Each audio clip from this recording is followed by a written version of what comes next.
हम कई बार सोचते हैं कि हम कुछ हासिल करें।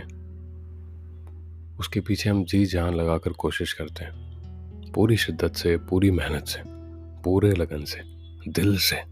इतनी कोशिश करते हैं कि अगर कोई देख ले तो वो ये कह दे कि ये होती है लगन, ये होता है जज्बा, ये होता है प्यार किसी चीज को पाने का। पर इतना कुछ करने के बावजूद कुछ चीजें हमसे छूट जाती हैं, हमको नहीं मिलती।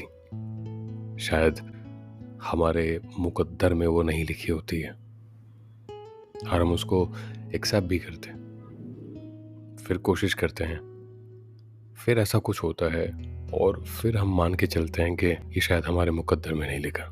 और ऐसे जब सीरीज ऑफ इवेंट्स बन जाते हैं तब हम सोचने ऐसा लग जाते हैं कि शायद हम ही में कुछ कमी है, शायद हम ही ठीक से नहीं कर पा रहे हैं, शायद हमारा नसीब ही बिगड़ा हुआ है, हम जितना चाहे कोशिश कर लें ऐसा ही होने वाला है। वैसे टेक्निकली देखने जाए तो ये सोचना काफ़ी गलत है।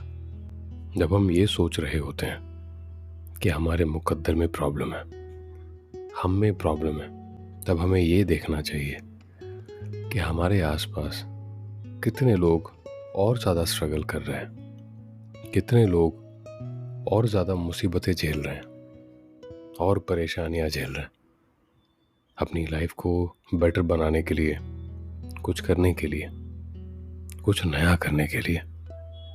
और वो थकते नहीं, वो हारते नहीं, वो आगे पूरी शिद्दत से बढ़ते हैं, पूरी लगन से बढ़ते हैं।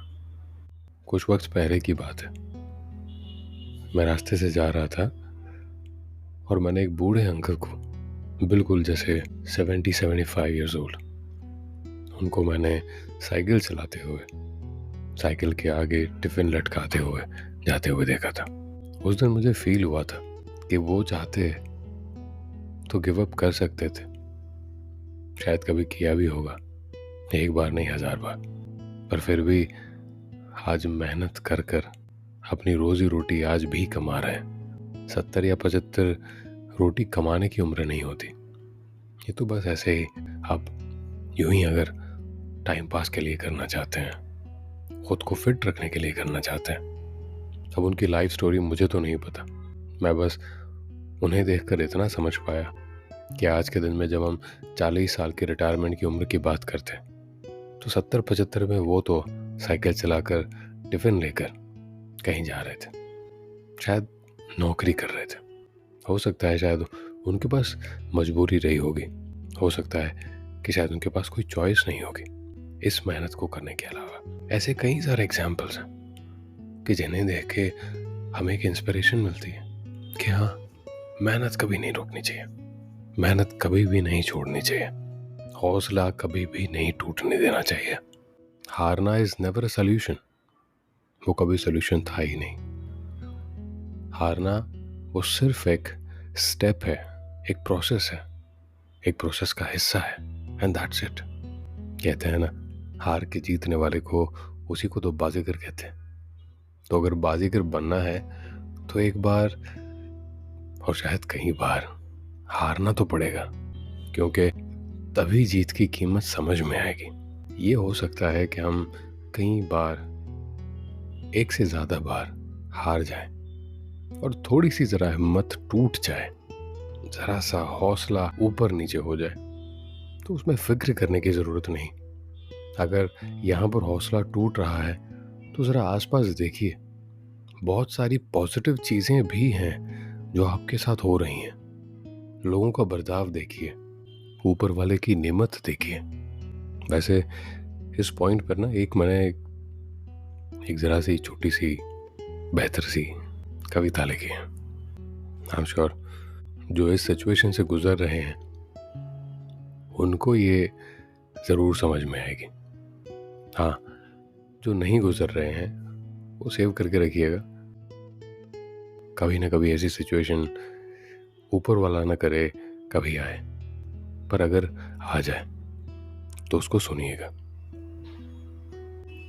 मजबूर था मैं मुकद्दर के हाथों, कि हालात को मैं बेहतर बना न सका। हाथों में फौलाद तो था पर शायद कहीं बंधे हुए भी थे। रुकूंगा नहीं, झुकूंगा नहीं, रास्ते की हर रुकावट से टकराऊंगा। मिट भी गया तो क्या, हिम्मत वालों में अपना नाम मैं रोशन करके दिखाऊंगा। तो हिम्मत ही सब कुछ है, हौसला यही सब कुछ है।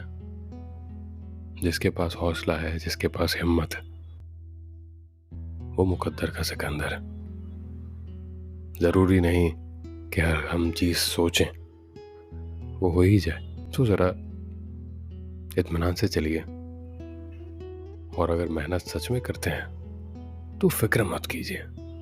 आसपास की पॉजिटिव एनर्जी को और थोड़ा करीब ला के रखिए, पॉजिटिव लोगों के साथ चलिए, और फिर देखिए कितना बेहतरीन मौसम होता है, कितना बेहतरीन समय, और एक मजेदार चाय पीजिए इन सब चीजों के साथ। खुदा हाफिज।